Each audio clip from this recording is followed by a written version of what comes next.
Harry tasted bitter ending over being disregarded by Prince Edward and Sophie at key royal event. Prince Harry was reportedly snubbed by his aunt and uncle, Princess Anne and Prince Edward, as well Sophie, Countess of Wessex, at Prince Philip's funeral last year. As per footage from the event that marked Prince Harry's first trip to the UK since his explosive tell-all with Oprah Winfrey, Princess Anne, Prince Edward and his wife Sophie appeared to snub him.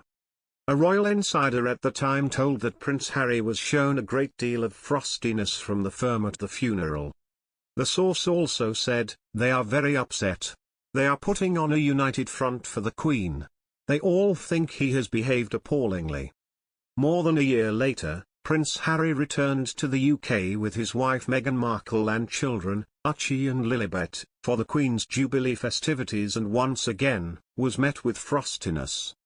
Commenting on the same, royal expert Richard Fitzwilliam said, "A deep rift with the royal family remains, although a lot obviously went on behind the scenes to allow for their visit for the Platinum Jubilee celebrations.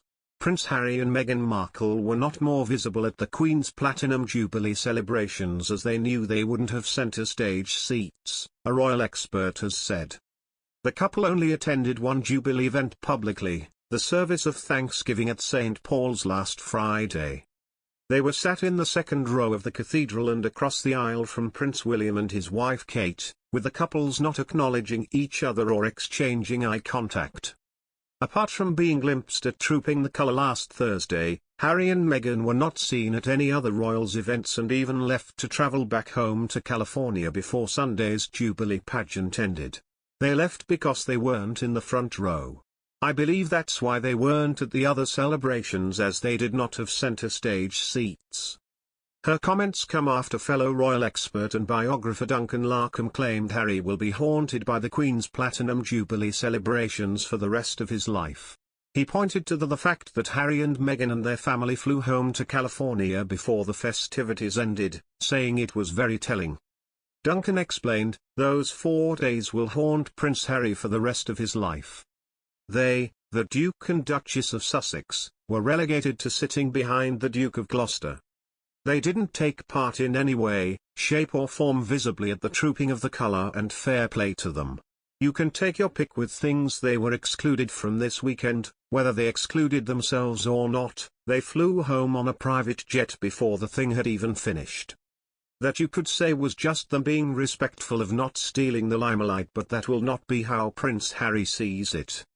He will be fuming about the way he and his family were treated. If it was the royal family who said, 'You are not coming to the royal box, you are not going to sit there,' while the likes of Mike Tyndall and other minor non-working royals were there.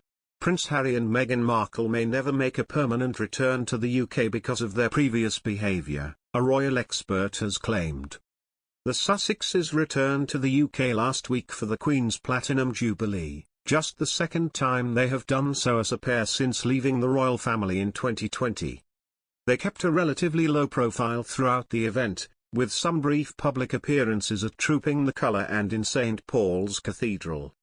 But royal commentator Richard Fitzwilliam has alleged that the pair are now obviously outsiders, and it is unsurprising that they extended a lease on a UK property in Windsor.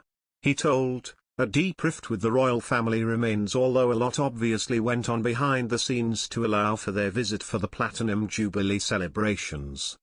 This follows their visiting the Queen before the Invictus Games began. It would benefit everyone if it could be healed and the royal family were united."